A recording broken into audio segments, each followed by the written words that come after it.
नमस्कार। आज हम राहुल सांकृत्यायन के जीवन परिचय की बात करने वाले हैं और यह जीवन परिचय राहुल सांकृत्यायन जी का एनसीईआरटी द्वारा निर्धारित पुस्तक क्षितिज भाग 1 में संकलित है।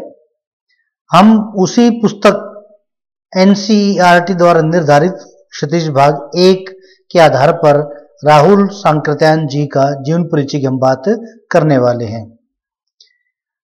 जीवन परिचय की बात हम करेंगे क्योंकि आप जानते हैं कि किसी भी लेखक का जीवन परिचय की बात जब की जाती है तो उसके जन्म, उसकी रचनाओं, उसकी शिक्षा आदि की बात भी की जाती है। राहुल सांकृत्यायन जी का जीवन परिचय हमारे सामने है। राहुल सांकृत्यायन का जन्म सन 1893 में उनके ननिहाल गांव पंदहा, जिला आजमगढ़, उत्तर प्रदेश में हुआ। उनका पैतृक गांव कनेला था। उनका मूल नाम केदार पांडे था। देखिए, जो विद्यार्थी मेरी इस वीडियो को देख रहे हैं उनसे मैं कहना चाहूंगा, जब भी हम किसी लेखक, किसी कवि का किसी भी बारे में कोई साहित्यिक परिचय पढ़ते हैं तो उसके अंदर से छोटे छोटे प्रश्नों का बनना स्वाभाविक होता है। यहां पर आप देख रहे हैं कि राहुल सांकृत्यायन का जन्म कब हुआ? 1893 में। कहां हुआ? उनके ननिहाल पंदहा नामक गांव में, जो कि उत्तर प्रदेश के आजमगढ़ जिले में पड़ता है। यद्यपि उनका पैतृक गांव कनेला था और उनका मूल नाम क्या था? केदार पांडे था। उनकी शिक्षा काशी, आगरा, लाहौर में हुई।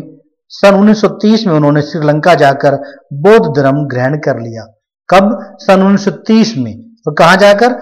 श्रीलंका जाकर क्या ग्रहण किया? बौद्ध धर्म ग्रहण कर लिया। तब से उनका नाम राहुल सांकृत्यायन हो गया। राहुल जी पाली, प्राकृत, अपभ्रंश, तिब्बती, चीनी, जापानी, रूसी सहित अनेक भाषाओं के जानकार थे। देखिए कितनी भाषाएं यहां बताई गई हैं। आप देखिएगा कि पाली, प्राकृत, अपभ्रंश, तिब्बती, चीनी, जापानी और रूसी, यानी कि हम ये कहें कि 7 भाषाएं यहां लिखी हुई हैं।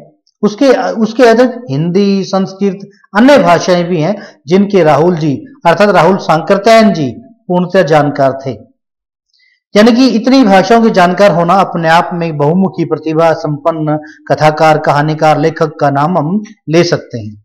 यानी कि इस प्रकार अनेक भाषाओं के जानकार थे, उन्हें महापंडित कहा जाता है। इसीलिए अर्थात इतनी 7 या 8 या 9 भाषाओं के जानकार होने के कारण उन्हें महापंडित की संज्ञा दी जाती है। सन 1963 में उनका देहांत हो गया। राहुल सांकृत्यायन ने उपन्यास, कहानी, आत्मकथा, यात्रा वृत्त, जीवनी, आलोचना, शोध आदि अनेक विधाओं में साहित्य सृजन किया। यानी कि साहित्य की कोई भी ऐसी विधा जो ऐसी है जो जिस पर उन्होंने काम नहीं किया, क्या उपन्यास, क्या कहानी, क्या आत्मकथा, क्या यात्रा वृत्त, क्या जीवनी, क्या आलोचना, क्या शोध, अर्थात सभी विधाओं में, लगभग सभी विधाओं में राहुल सांकृत्यायन जी ने अपनी लेखनी चलाई। इस प्रकार अनेक विधाओं में उन्होंने साहित्य सृजन किया। इतना ही नहीं, उन्होंने अनेक ग्रंथों का हिंदी में अनुवाद भी किया। जैसे मैं पहले बता रहा था कि जो 7 भाषाओं के साथ हिंदी यहां पर नहीं दिया हुआ था, उसके आधार पर हम बताएं कि पाली, प्राकृत, अपभ्रंश, तिब्बती, चीनी, जापानी, हिंदी, संस्कृत आदि अनेक भाषाओं के जानकार होने के कारण उसे महापंडित कहा गया।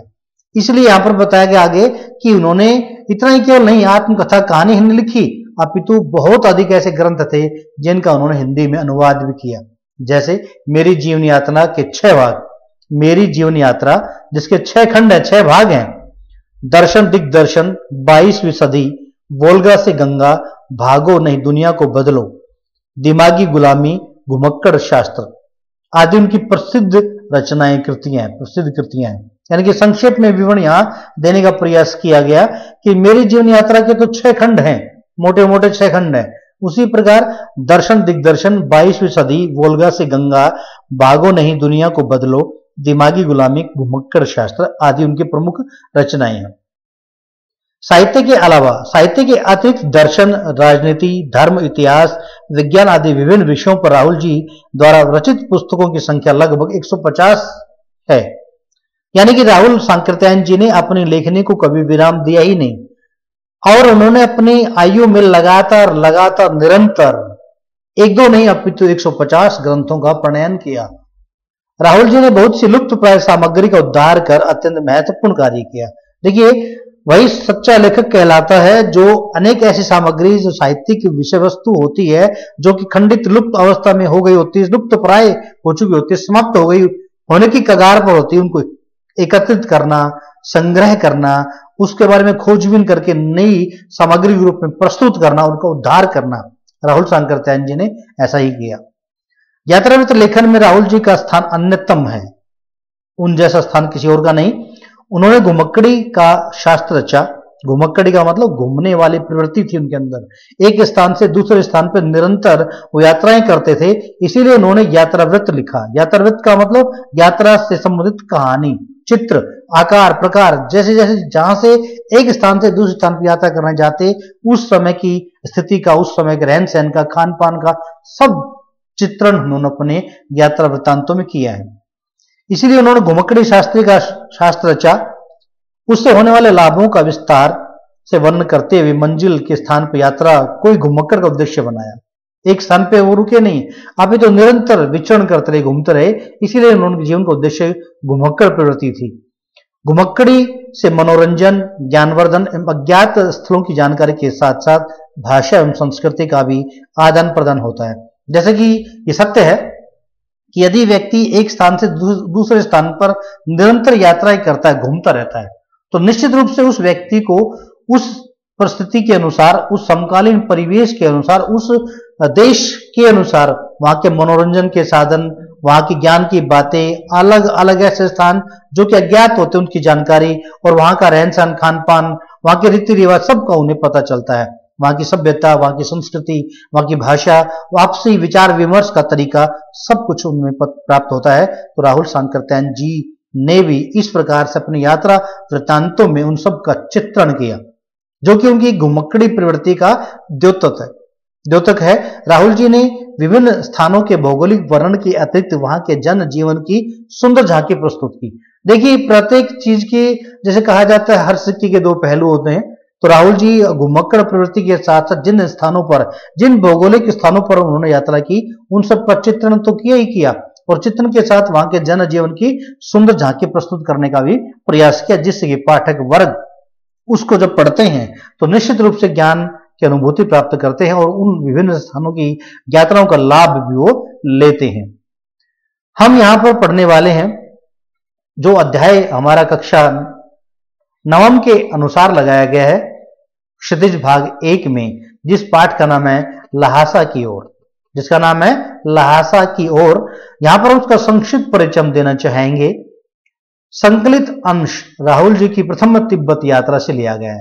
यानी प्रथम तिब्बत यात्रा का मतलब कि इस शब्द से हम समझ में आ रहा है कि राहुल शंकरत्यायन जी तिब्बत में एक बार नहीं गए, अपितु 2 बार गए।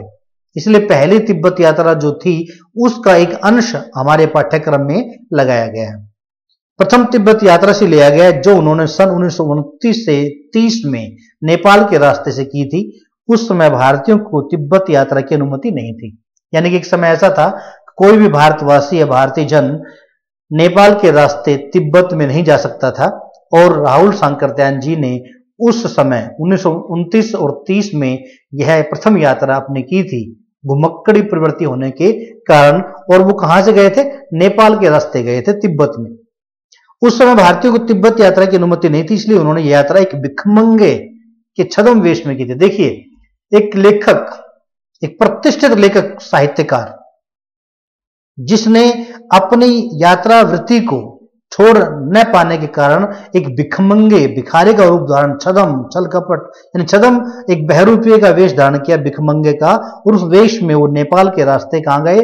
तिब्बत में गए। उस तिब्बत यात्रा का वो वर्णन उन्होंने हम सब के लिए किया, इस पाठ में बताने का प्रयास किया।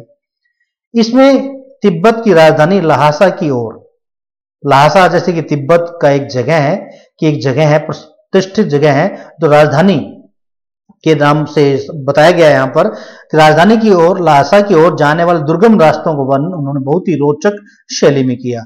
इस यात्रा वृत्तांत से हमें उस समय के तिब्बती समाज के बारे में पूर्णतया जानकारी प्राप्त होती है, मिलती है।